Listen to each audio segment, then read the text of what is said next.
Simply put, self-limiting beliefs are negative thoughts and perceptions you have either consciously or unconsciously about yourself that get in the way of your goals and dreams. Now, a belief is just a thought you've had over and over. So to overcome your self-limiting beliefs, you need to have new thoughts that you think over and over. But how do you do it? Today, you'll learn how to identify your self-limiting beliefs. The big mistake I see almost everyone making when they're trying to change those beliefs, and how to shift these negative thoughts into helpful beliefs and thoughts so you can create the love, the success, the growth, and the joy you have been craving. So stay tuned. Hello, welcome back. Wonderful to have you here. Oh, today, get ready to change your life today. Okay? Just get ready. This is it. This is stuff I have been working on since I was 18 years old. And so that means over 40 years, as scary as that feels to say out loud. Yeah, over. So this means so much to me today. And today's episode was inspired by a beautiful email I got recently from someone, or maybe I get so bad at this. It could have been a DM, but this person said, first of all, just wanted to say your podcast has honestly been life-changing for me. So thank you. I started listening earlier this year when I was going through a lot of change with work and a relationship. You really helped me get through the tough times. I appreciate it so much. I appreciate so much that your podcasts are now my gym playlist. Way to go. Someone should be going to the gym and thinking of me, because I should lose weight that way, I would think. I was wondering if you would do a podcast on overcoming self-limiting beliefs. I feel that everything online just says, identify your belief, then replace it, and overcome it. But it's very hard when you've grown up for 20 plus years with certain beliefs. So would love for you to make an episode on that. And I thought this was brilliant. I'm surprised I haven't done it yet, actually. I was thinking, how have I not covered this? But so let's really get in there. There's going to be handouts, for today. There's going to be things you should see on the website related to this. There's going to be so many examples. So I want to remind people that every time I do an episode, I write a blog for it, and I list it on my website, abbymedcalf.com, under relationship tips and tools. So when you're listening, no matter where you are, if you're watching me on YouTube, and if you are, please like and subscribe, leave me a comment. But wherever you're listening or watching, I really do want you to go. You can go and get all the notes. It's not a transcript. It's actually a written blog. So I just want to be clear. So it's easy. It's quick. You can copy and paste from that and have everything I'm saying to read again, or just save the link from that page and read it again. So everything is there. And all the resources and all that. And they're always under the video when you're watching me on YouTube. So it's all here for you, easy to access. Sometimes people email asking, where is it? I don't understand. That's always where it is. That's why I keep repeating it. Some of you are listening going, Abby, you tell us this all the time. I know I do. It's because I always have new listeners. And because we're in over 180 countries now. Thank you very much. Very exciting. But you know what, and so people keep having to hear it, I think, to make it click. So, all right. So where do limiting beliefs come from? That's usually the first question I get from my clients. And I'm going to tell you, limiting beliefs pretty much start in your childhood. I will say that unequivocally. They're transferred to you from the relationships in your life and your environment. Little babies are not born with self-limiting beliefs, but they start to get instilled very early. And that's mostly based on our caregivers' words and behaviors. Okay.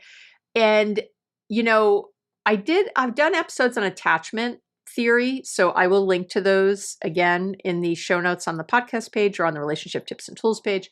I will link to that episode so for example, if you had a caregiver when you were even just an infant who neglected you, didn't pick you up when you cried, you really were a kid that was on your own, and then you became a kid who was very much having to take care of your own needs and on your own. I have some clients who were, making family dinner and even grocery shopping at 5, 6, 7 years old.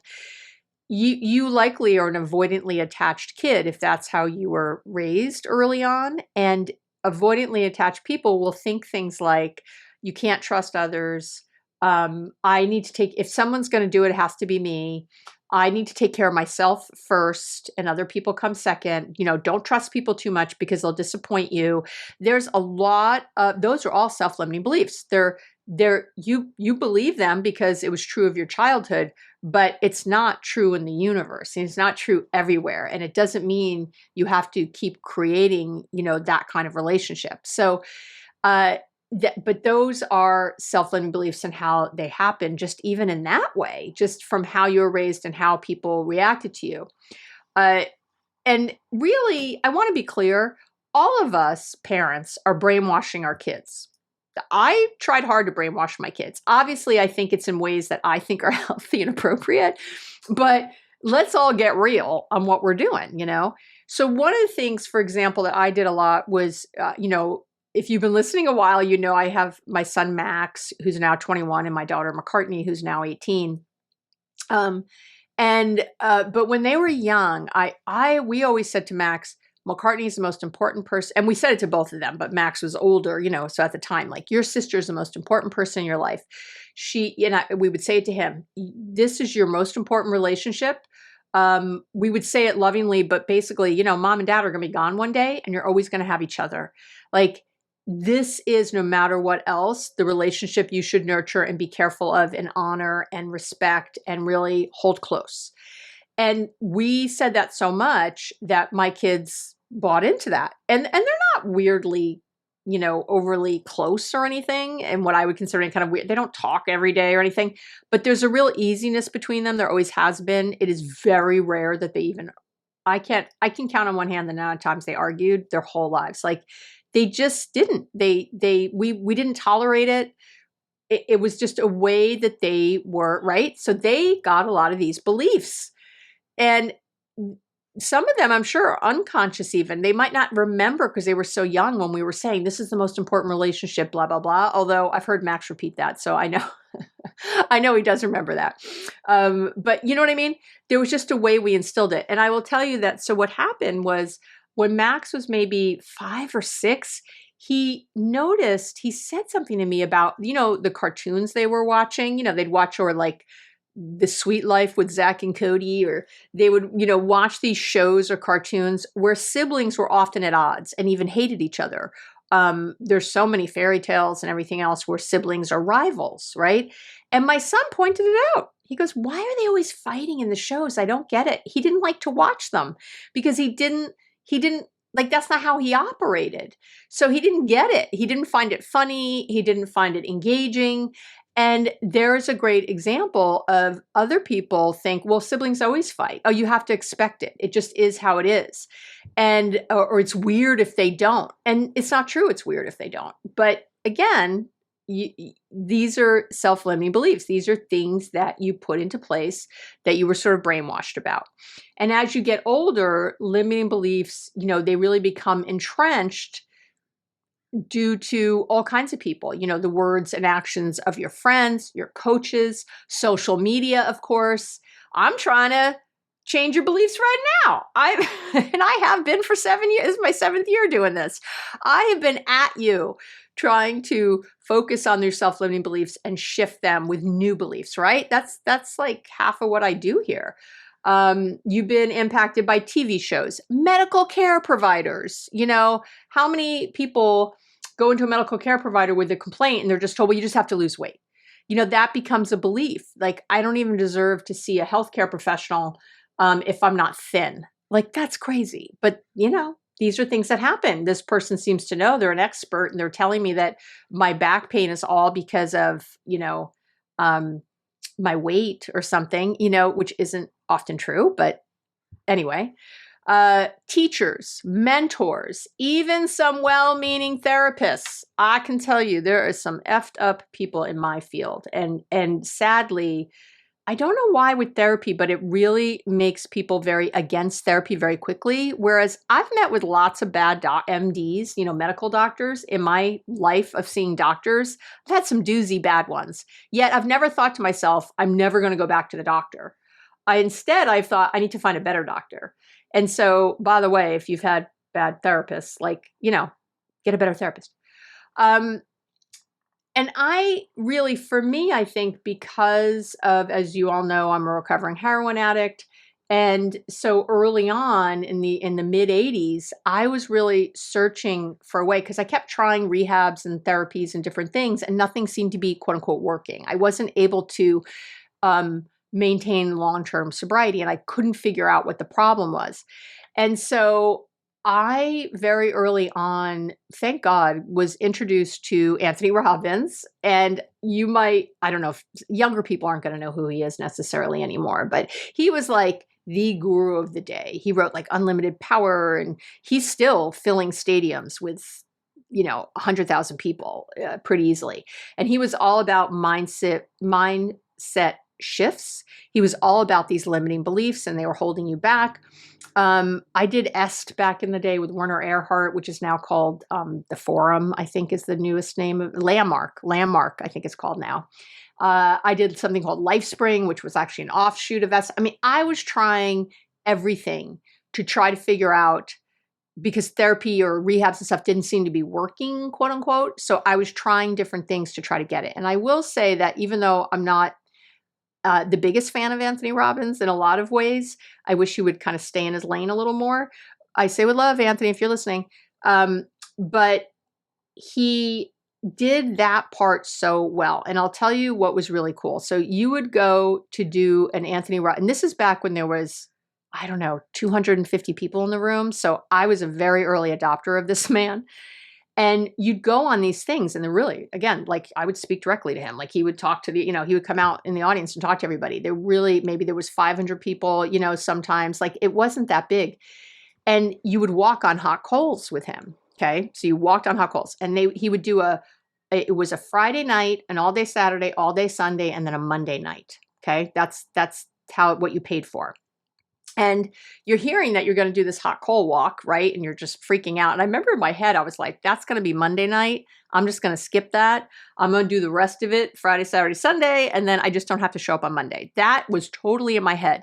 Little did I know that you walked on hot coals Friday night.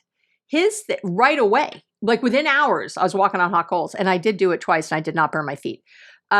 Because, and it was smart, he knew if you could see that you could walk on hot coals and not burn your feet, you will believe everything I tell you all weekend long. And you did, because it was transformative.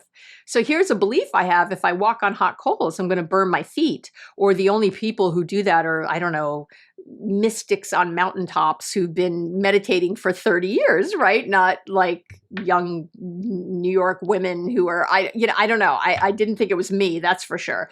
But you do it. So you really kind of buy in. And again, I learned a lot from my years with him. I always say, don't throw out the baby with the bathwater. There was certainly a lot of things I didn't like and don't like today about him and his approach, but there are certainly really wonderful things that I'm grateful for that I took away. And so what I want to explain to you today, is really what he taught me, or what I learned way back then. And I really like the way he explains this problem with self-limiting beliefs and where most people mess up and how they're thinking about this. Okay. So let me lay it out. So he lays out his explanation using, I want you to picture like a circle. Okay, with 4 points in the circle. And I will have a visual of this again on the blog. So you can go look but you can trust me, it's not that complicated. You can visualize it now if you take a second. So there's like a 4-step circle, okay? And so one point in the circle is what you think your potential is. This is basically, your potential is what you believe, the certainty you have that you can do something, okay? Because that you think is your potential, right? The next point in the circle is your actions. And then you keep going around the circle. The 3rd point is your results. And the 4th point is your beliefs. And let me explain how they work together. So let's start at the beginning, okay? Your potential, again, means how certain you are that you can do something, like get a better job or be in a great relationship, okay? The one thing that will ensure, think about it, that you take action is being certain. If you're certain it's not going to work, you're not going to try probably. But if you think in any way that it might work, that there's potential, the potential is there, you will take some action. Now, depending on what actions you take, remember we have potential, actions, results, and beliefs. Okay, those 4. Now, they're not necessarily in that order, which I'm going to talk about. That's the mistake most people make, but I'll come back to that. So depending on what actions you take, you're going to get certain results, right? These then run into your beliefs. All right. Now, you already have beliefs about what your real potential is. And it doesn't matter how beautiful your mother says you are. It doesn't matter how smart your dad says you are. It doesn't matter what anybody tells you. You already have beliefs about your real potential. And that affects how much action you take, which then impacts what results you get. And that in turn reinforces the beliefs you have. Okay. So I'm single and I want to date. Okay. I'm a man and I live in Wisconsin. I don't know, somewhere. I don't know why I said Wisconsin. I've only been there twice. Maybe I live not in a city. I live out in, some rural area. And I'm overweight. I'm in my 40s. I'm overweight. I don't make a lot of money. I get by, I pay my bills, but I'm not some rich guy. And I'm in my 40s and I'm overweight and there I am. Okay. And I'm in a rural area. So I believe my potential, and I just came through a nasty divorce a few years ago. Okay. It was bad. It was really bad. She hated me. She told me I was a loser. She was sick of me. She's the one who left. Right. Do you see, okay, what do you think this person thinks their potential is for getting into a wonderful, loving, great relationship? Probably not so great, right? Let's say this guy, he's thinking, I'm overweight, I'm living in the middle of nowhere, there aren't many people to choose from, I already know everybody in my town, right? I hear that a lot. I already know everybody, so there's no one to date here, or whatever, or I've already dated the people who are dateable. And so that person, that man is going to take probably very little action, if any, right? Or when he does take action, it'll be kind of what I call wobbly. Like he's sort of taking it because he's like, oh, I should, he gets a little motivation for a moment. He's like, let me try. And then nothing happens. He goes, oh, there it goes. And because again, the results are going to be not so great, right? When you don't take much action or you don't believe in your action, your results are going to be pretty wobbly too. And then you get you reinforce these beliefs you had. See, it's really hard to be in a relationship or to find someone great. And then, contrast this with a guy in his 40s who's fit and yeah, he went through a bad divorce, but he's, fit, he makes good money, he's very handsome, he lives in Manhattan, and he thinks, oh, I could totally date a lot of women. I see women all the time. They're everywhere. I'm always getting hit on. I don't know. And so he thinks his potential is much higher, right? That's easy. His certainty that he could date and find a great person are much higher. So he's going to take different actions and get different results, which again are going to reinforce his beliefs. Do you see what's happening here? That's your circle. So, but you think your dream starts with and is dependent on your potential. That's what happens. But this process actually starts with your beliefs. I know. When you, again, believe a certain thing, that impacts what you think is possible, again, your potential to be successful at something. And this then impacts what actions you'll take. And again, your results, you're reinforcing your beliefs. But people think, no, I'm just seeing the facts and my potential. Like, it's true, Abby, I do live in the middle of nowhere. It's true, I am overweight. It's true, I don't make a lot of money, right? Like that, but what's not true is what you then think from there. Or even your thoughts about being overweight or not having a lot of money. So your beliefs about those things, and how you think it's linked to getting someone. Do you see? So it starts with the beliefs, not with the potential. Your potential really is based on what you believe could happen. Are we clear? But people, they think differently. So if you have a certain belief, there are tons of great people out there who I could have a successful relationship with.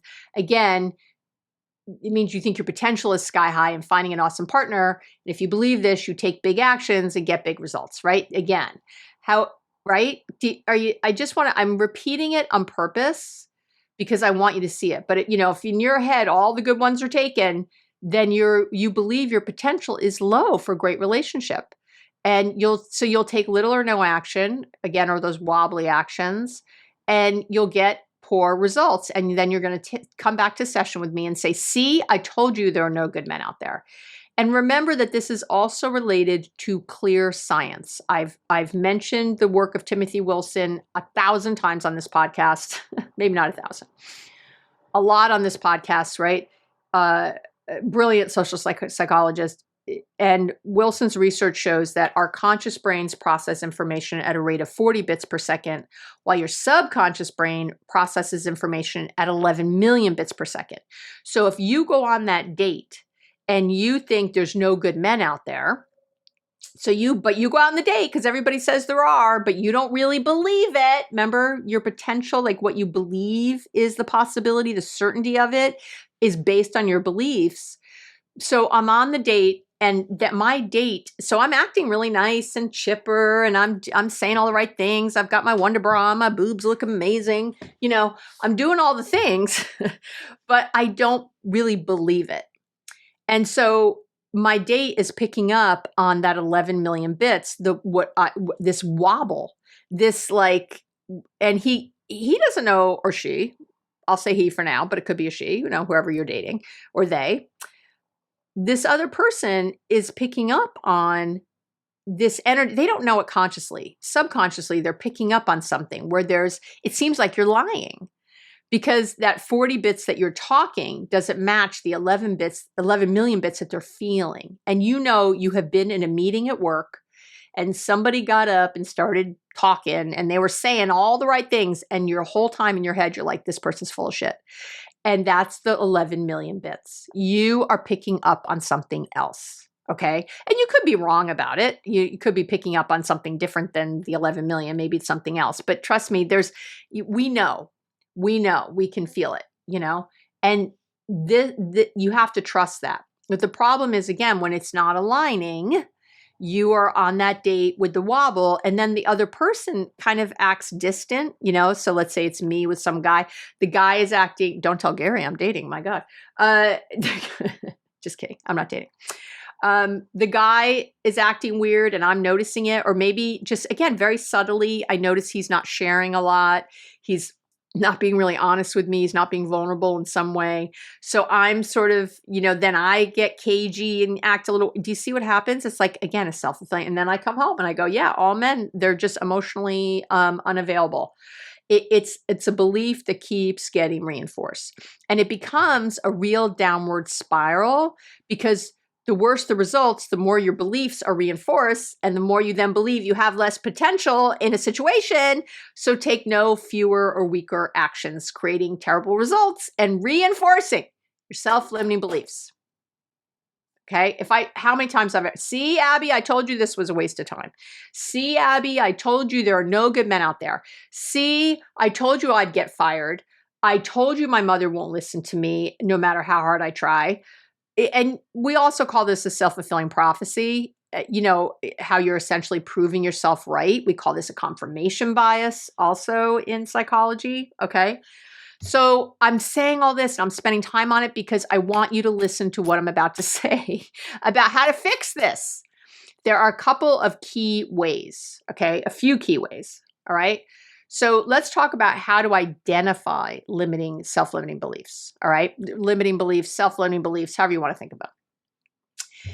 And again, identifying these beliefs is hard because you think you're just reciting facts.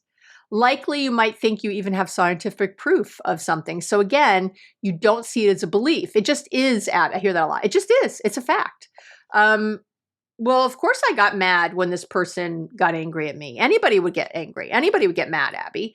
That's a self-limiting belief that if someone gets mad, I should get mad and I have total permission to be mad. That's a self-limiting belief, believe it or not, because I will tell you right now, that belief is not helping you. That's why I call it self-limiting.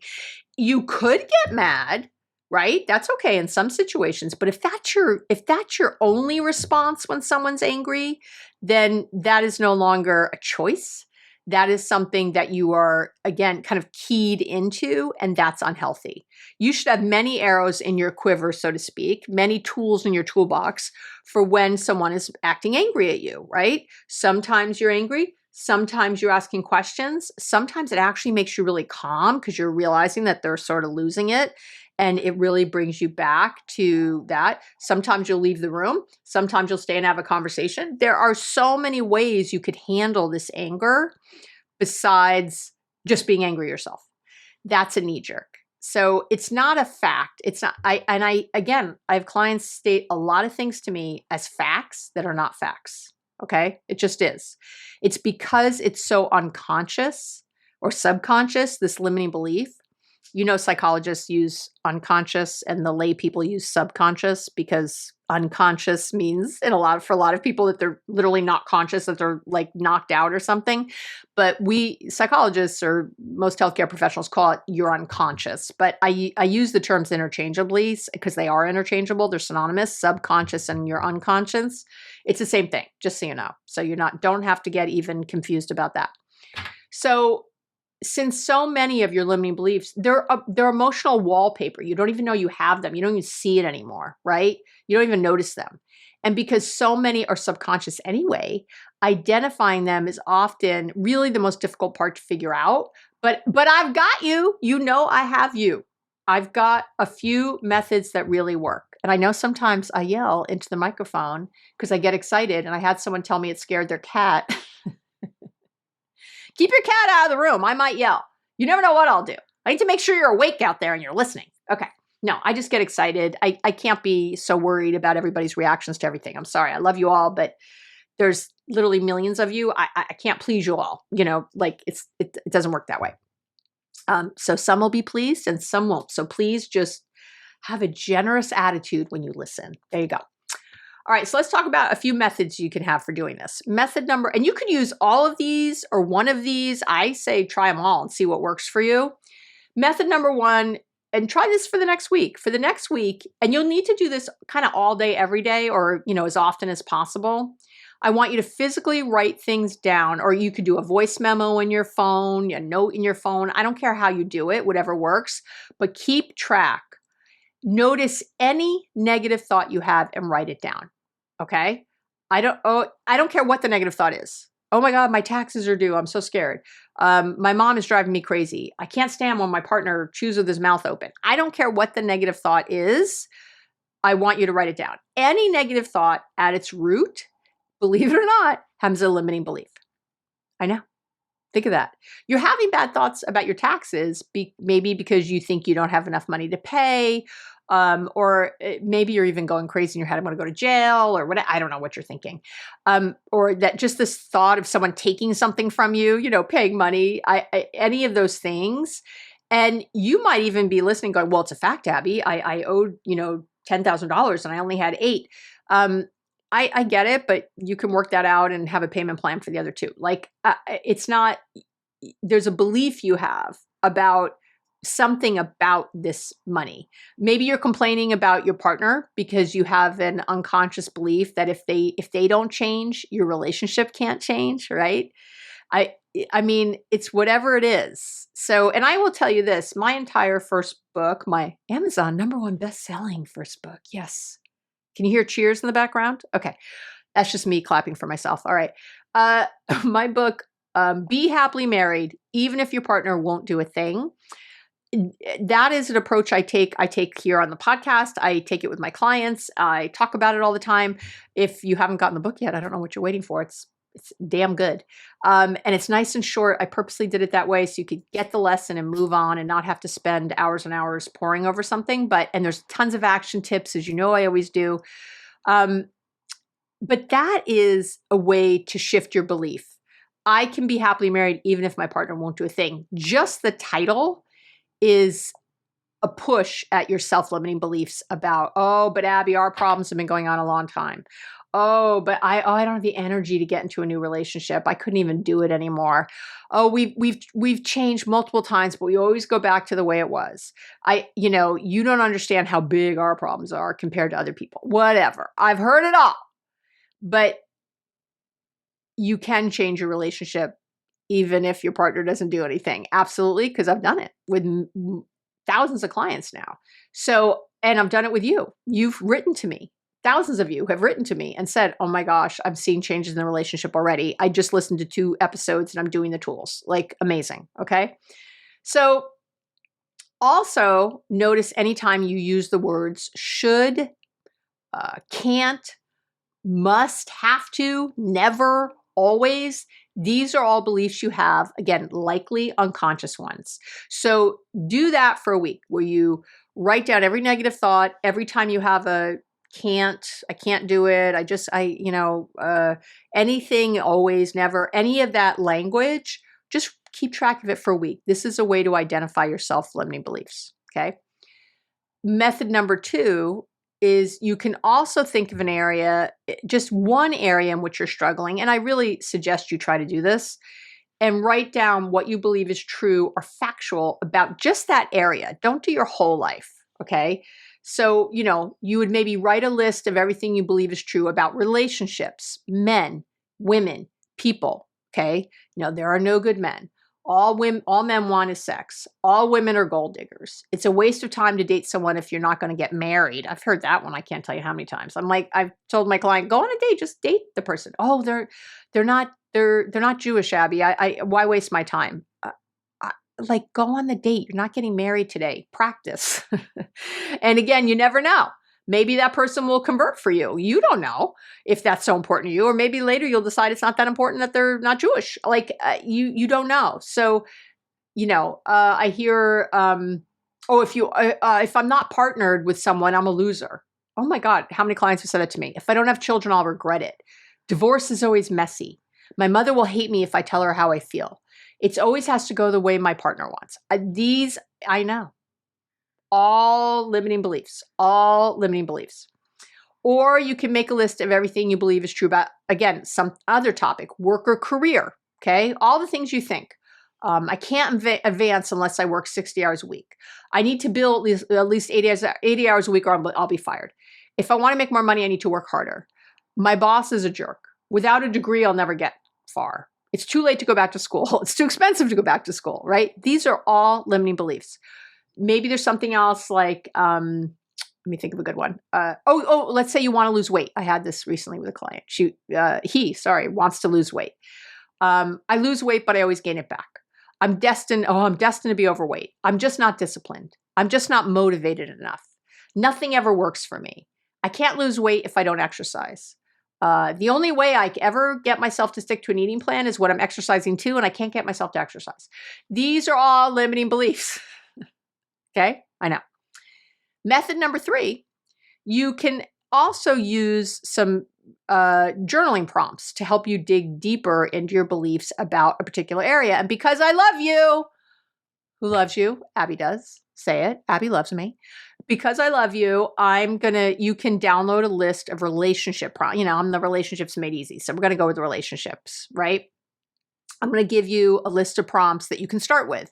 You can also look online and put in journaling prompts for losing weight, journaling prompts about body image, journaling prompts about success, you can put it in and you will find. Of course, mine are fabulous always, but being married means, being in a relationship means, when I think of my sexuality, I believe relationships are, being a man, being a woman, being a person means. Men are, women are, people are. A mom should, a dad should, a parent should, kids should. To be successful, you need to be happy, you need to. I can't be happy if, and then you're journaling. I can't, whatever, if I want to be happy because, You know what I'm saying? Do you see all these? These are all prompts. And I have an entire episode on journaling, and I'll make sure I link to that in the show notes and on the relationship tips and tools page and underneath the video. If you're watching on YouTube, if you liked or subscribed yet, have you left a comment? If you, by the way, like the podcast, I love your emails so much. They're so kind and sweet. But if you would also please go leave a review on Apple, it would be huge. It's very helpful when you leave reviews. This is a great way. Remember, we're in relationship. This is a great way to give back to me. If you can't leave a review, if you can't figure it out, because it's hard on Spotify, you can only rate. You can't really leave a review in the same way. If you can't do that, then follow me on social media or subscribe on YouTube. Even if you don't watch me on YouTube, there's a lot of ways to support me, to love me, to help us get the word out for world peace. That's what I'm doing. Go to the About Me page on my website. You'll learn. I want everyone to have access to this. You found this. Think if you hadn't found me, how you'd be feeling right now. So help other people find me, right? Help other people get to know me. Help me make more money. So doing this so that I can do more of this. You're helping yourself. Buy a mug, anything. But no matter what in life, you always want to give back in a relationship. You want it to be reciprocal. You want to receive. See, I'm teaching you how to receive because some of you don't know how very well. So I'm teaching you how to receive, which is great. You can do this all for free and not do a thing, and I'm still okay with it. But when you give back and you learn that reciprocity, I am teaching you about healthy relationships, which makes me happy. I have to have a sip of water before I start coughing in the mic and scaring your cat or dog. Okay. So you can come and download that list of journaling prompts or do it yourself or however you want to do it. And let me say that here's some self-limiting beliefs I heard in just the last week from my clients, okay? I kept track in this last week. I thought, because I was doing this episode, I thought I'm going to write down some things I hear. I heard a ton. I couldn't write them all down. But one of my clients says, I understand why he's being dismissive. I'm too emotional. I'm too emotional is a limiting belief. I'm too sensitive. Self-limiting belief. There are no good men out there. I hear that one a lot, which is why I've said it a lot this episode. I'm not ready. I can't. I heard I can't a lot. I can't communicate my feelings.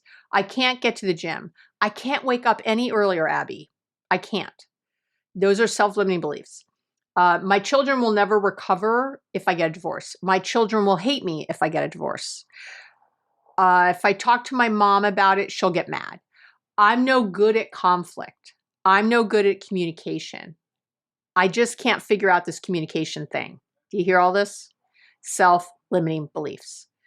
Okay, so after using any of these 3 methods I just listed, I want you to make a list of your top self-limiting beliefs in whatever area you're focused on. Again, they can be all the areas, I guess, but make a list of the top 5 to 10, okay? Self-limiting beliefs you have. And again, you can keep it all in relationships, all in work, all in whatever. It doesn't matter, or just all over the place. But the top ones that you notice are really impacting you the most. And next to each limiting belief, you're going to write down why you believe this thought, okay? I want you to sit for, again, there's a lot of journaling you have to do to uncover this stuff, okay? But it's not 100 hours, so, just do it. Why? Where did this belief come from? Where is this thought? Is it because your dad always said it? Is it because you learned it in church? Is it because of something a coach or a mentor said? Is it something your boss said? Is it something your friend group identifies around? Like, where is this from? I know, really good. Okay. And then we want to create new beliefs, right? So we've identified some self-limiting beliefs now. We've got all these self-limiting beliefs. We kind of know where they come from a little bit. And it's okay if, I found that the more I do those exercises I just mentioned, those different methods, the more I uncover. It's like a practice. And like anything else, it takes practice to get good at it. So creating new beliefs, let's talk about it. Now you're going to use that list of top self-limiting beliefs. And what I like to do then is take that list and write it or type it, however you want to do it, make 2 columns on a sheet, right? 2 columns. And in the left-hand column, every row is a belief. Every row, write down one of those beliefs, those self-limiting beliefs. And you're going to identify a new belief that you'd like to think instead. So right next to it in the other column, right across the row. So if you wrote divorce is always drama, and you can write more than one belief, I hope you do, about that, right? Divorce is always drama. That's what I believe. You might write a few sentences like, there are definitely people who have calm divorces. I've gotten through many hard times in my life and always come out the other side when I focus on the goal and not the problem itself. Do you see that? So sometimes you have to really pull back. Because you might be like, yeah, some people have a calm divorce, but not me. I'm divorcing this guy with this woman with narcissistic tendencies, this person, and it's crazy. So, but you have to think of other things. Then it doesn't. So it's still, again, not dependent on that person acting different on you. I know if I meditate every morning for 10 minutes and really bring myself to a good space, that I can make sure I'm not caught up in the drama, right? Or in the drama as much. I'm a powerful creator and I'll do my best to co-create a healthy, balanced relationship with my soon-to-be ex. Do you see all these? You got to sit with it for a minute. You have to keep going.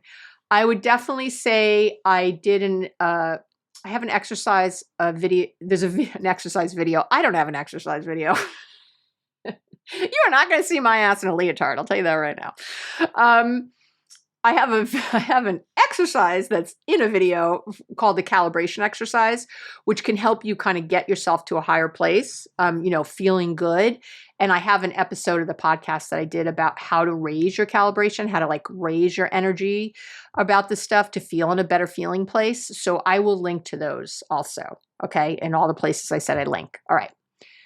And now you've got to, so you've written down this other belief, right? This thing you can believe now. And remember, you can't go too far. What do I always say? You can't get from shitty to giddy, You can't go to like divorce is always drama to a drama-free divorce is guaranteed, if you don't believe it. If you are with someone who has huge narcissistic tendencies and has been just dragging you through everything for years, you don't believe that. So don't go there. Just go up the ladder. I've gotten through the last 15 years with this person. I will absolutely get through this divorce with my sanity intact. I'm going to make my mental health a priority through this divorce because I know that's best for me. Do you see? Like, go with something you believe that you can hang on to. A new belief. There's nothing more important than my mental health. And I'm going to put all my resources into that. Every time I think of my ex, I'm immediately going to say this mantra instead. That's a new belief. Anything like that. And now you have to practice. What did I say first thing? That a belief is just a thought you've had over and over again. This means you need to practice thinking the new thought, the new belief, over and over again to make it a belief. You got to like set it into your nervous system. And you can do this by a few simple practices. One thing you can do is set a reminder on your phone for 3 times a day. I love that. I do that as a mindfulness reminder, and recite 5 or 6 new belief sentences to yourself when it goes off. Or one belief sentence to yourself when it goes off, but you have to believe it. You have to integrate it. You have to see it, believe it, feel it, taste it. Okay. I'm going to talk about that more in a minute. Or have a mantra at the ready that overrides any negative beliefs or thoughts that arise. The universe always has my back. All is well. Things are always working out for me. My favorite, as you know, is life is happening for me, not to me. So what is my lesson here? What can I think about that will help me through this situation? Feelings aren't facts is another one I like to say to myself. Do you see these? These are all little mantras. Boom, right there. Boom, boom, boom. But you have to, if you indulge the other thoughts for too long, you are cementing in those neural pathways. Remember, you're creating neural pathways with your thoughts all the time. And you have to be very careful of that. No, you'll need to challenge your self-limiting beliefs or those of others telling you, oh yeah, divorce is going to be hard. Divorce is terrible. Divorce is the worst thing you could possibly do. Oh yeah, you're right. Oh, your girlfriends maybe you're chatting with, yeah, there's no good men. They're all idiots. I can't stand them. You got to be careful and get out of those conversations. And I know it can be very bonding. I know it can feel like, oh, we're bonding over this thing with whatever. It's not helpful. It's not helpful. If it was helpful, I'd say to do it, but it's not helpful. It's important to be clear, but I would say again to focus on what you do want, not what you don't want. So, um, there's a lot of men who are not a good fit for me. I am only going to get into relationships with men who are a good fit for me. You can have that. I don't want you going back to old ways, like if you're with inappropriate people, but I also don't want you just repeating the negative over and over and over. Some catharsis is great. I love me some catharsis, but if that's like all the TikTok videos you watch are talking about how men suck, I don't know how you're ever going to shift into them not. And if you have a son, by the way, that is not a great way to be thinking. Again, it doesn't mean you should date people that aren't appropriate, but living in that is not helpful. And so again, little fun here and there and letting yourself indulge, a little bit of Haagen-Dazs, or some Ben and Jerry's Cherry Garcia is my favorite. Every now and then, sure, I'll eat half a container of that every now and then. But if I did it every day, I would have very negative results. So think of it that way. So don't indulge, and it's an indulgence, negative self-defeating beliefs for very long at all, if at all. When you continually challenge your old beliefs, who says, what else could be true? What do I need to learn from this? Life is happening for me, not to me. So what's here for me? You will extinct those old beliefs over time, and you will be able to reset with the new ones. But here is something groundbreaking and different. If you've stuck with me this far, good for you, because if you still can't identify your self-limiting beliefs, there's a hack. You don't really have to identify your self-limiting beliefs ultimately. Okay, it helps a lot though if you can, because it helps break down the system that's been sort of cemented in your head. But even if you can't, and even if you do, you should be doing what I'm about to tell you. The way to hack the system is to believe in the result you want and to start practicing there. So remember that little circle with the 4 points, the potential, the action, the results, and the beliefs. And remember earlier I said to you, your beliefs are really why you think there's a certain potential. Well, guess what? Focusing on the results there, what you really want, what dream result you want is also a great place to start. Because if you're focused on that, right, your beliefs are changing, which is changing what you think the potential is, which is changing your action, which is reinforcing the results, which is actually getting the thing you want. Take one of the beliefs and picture it being true for 3 minutes. Set a timer for 3 minutes. Think of a belief, close your eyes, and see the thing happening. Play it like a movie in your head. And I'm going to share something that I did here. And I've done this with many, many clients, but I'll share my own story about here. I wanted to do a TEDx. I was like, I want to do a TEDx. But, they're hard to get. It's not just like you decide and they show up. But I started, and you know what? I am going to put this on. You really want to come to the Relationship Tips and Tools page now, because I'm going to put pictures side by side for you to prove what I'm about to say. Because in my little book I was keeping at the time, I wrote, I'm doing a TEDx. I'm so excited. I am changing people's lives. My word is getting out there, and I love it. Whatever I wrote. And I used Canva, which I'd never used before. And I got just a picture. When you see it, you'll laugh. It's so crudely done. It's not even funny. I took my logo at the time. So I took a picture of someone giving a TED Talk. I grabbed a photo from the internet of someone standing on stage with the audience doing a TED Talk. Okay. It says TED on the top. And then I superimposed a bad picture of me, like a square, you'll laugh, over that speaker. And I put my logo up on the screen behind where I was talking. And when you look at that picture, and I have that picture every day, and I looked at it, and I talked, and I did other things too, but I want to say I did that picture. When you look at the picture of me actually doing my TEDx, there's a photo that got taken. They're almost identical.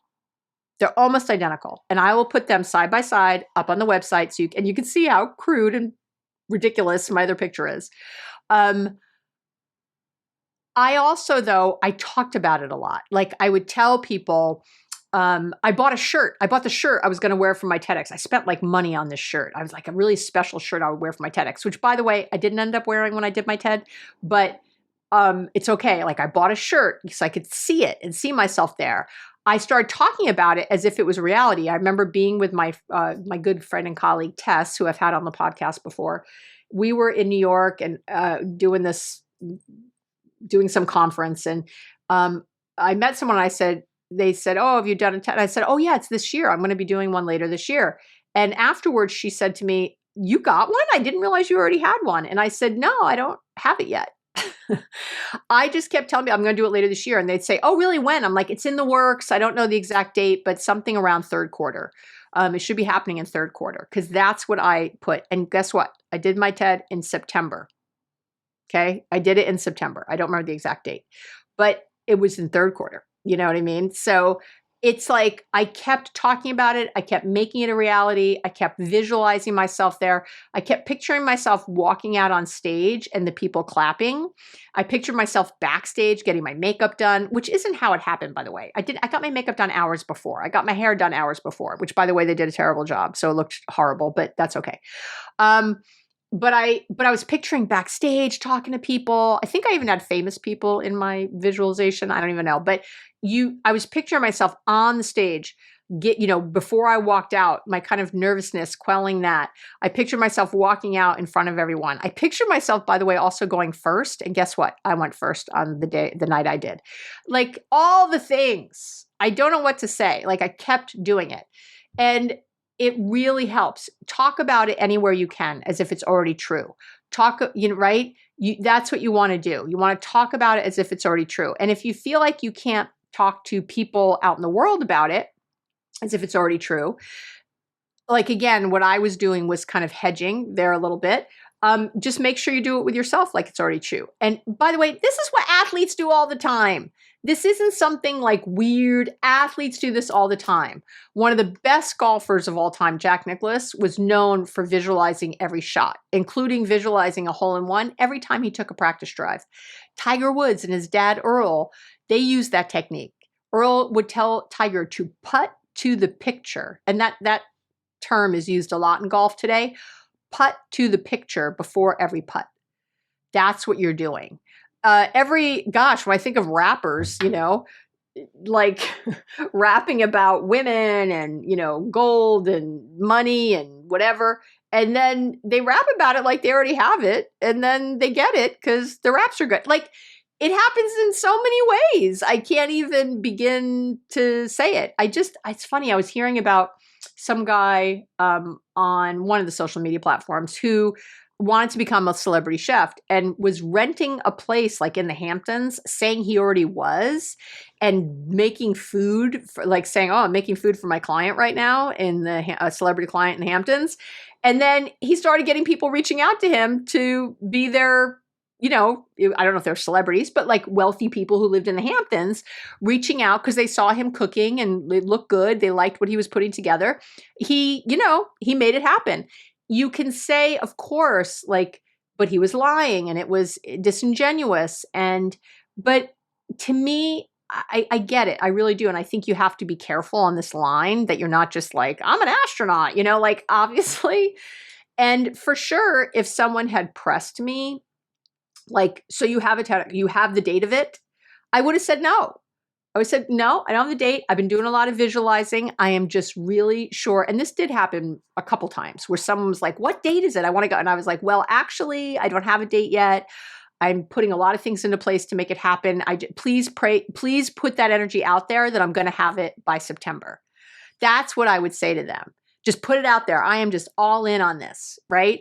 So it's you could call it delusional, you call it whatever you want. I don't know. I was careful. I wasn't trying to hurt anyone, or I certainly wasn't on my website saying I'm a TEDx speaker when I was not. I was not lying about, somewhere different like that. That would have been weird. It's like I didn't put that I had a PhD before I had a PhD, on the website, like things like that. But I would have to visualize often, like giving my dissertation, defending my dissertation, doing that stuff. I did that. I did that when it was looking kind of dismal that I was ever going to finish.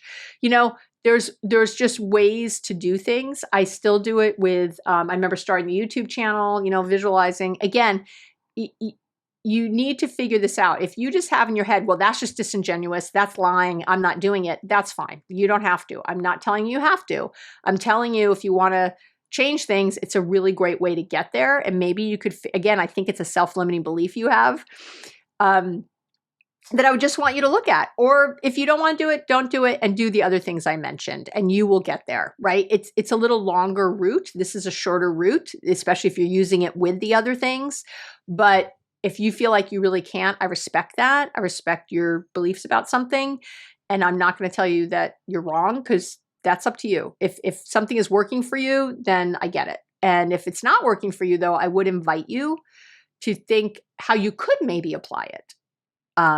If you just feel like, no, I can't do it that way. I mean, I get it. It's been uncomfortable for me many times doing this, many times.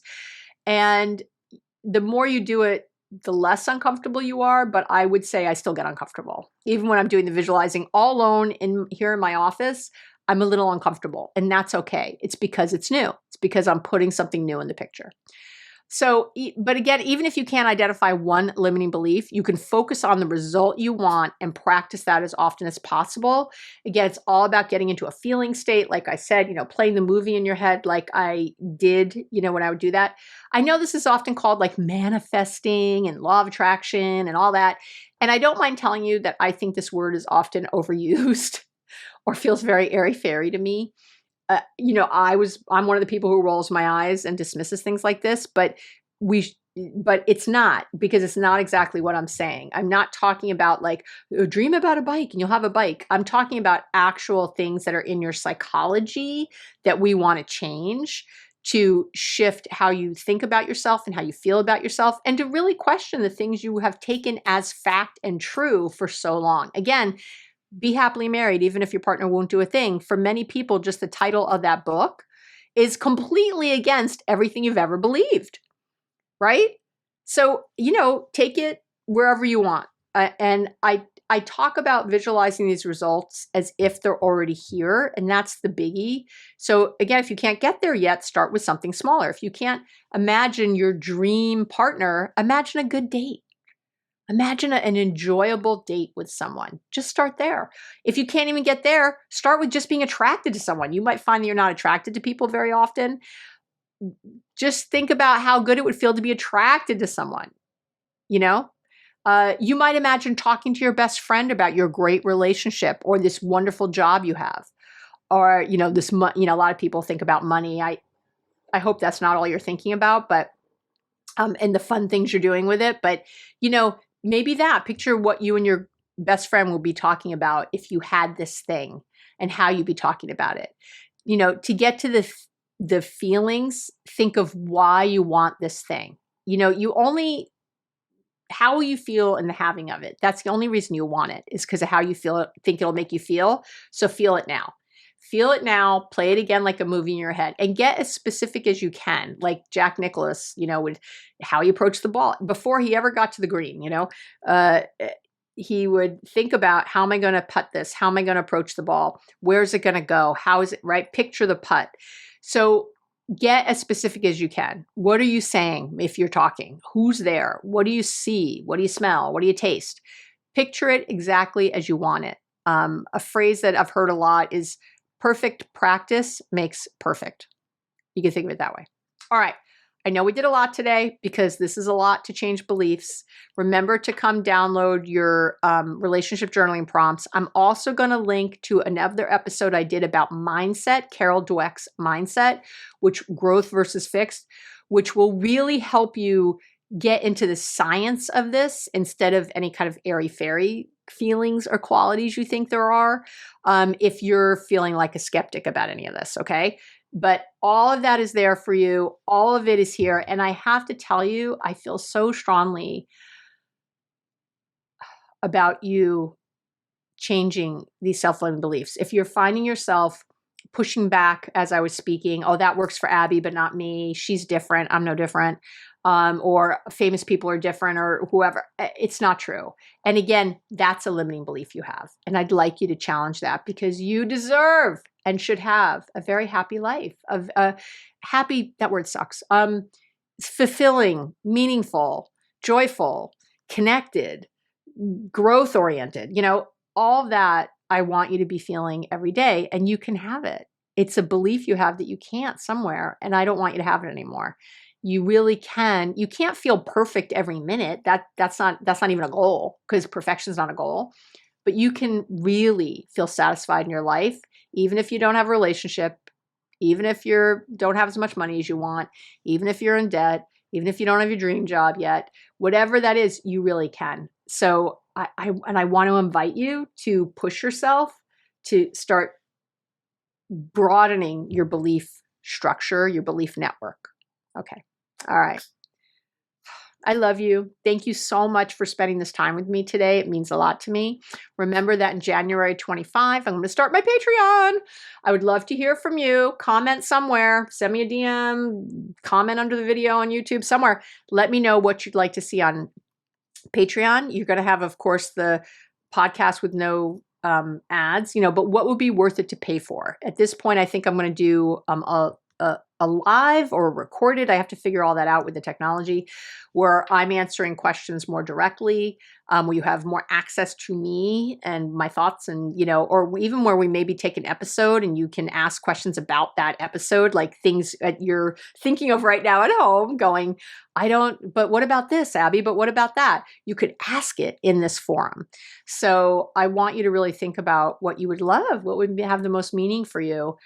Because that's what I want to do. I'm really looking forward to broadening our connection. It's really exciting me to just kind of feel more in it with you. It really helps motivate and inspire me every day to do this work.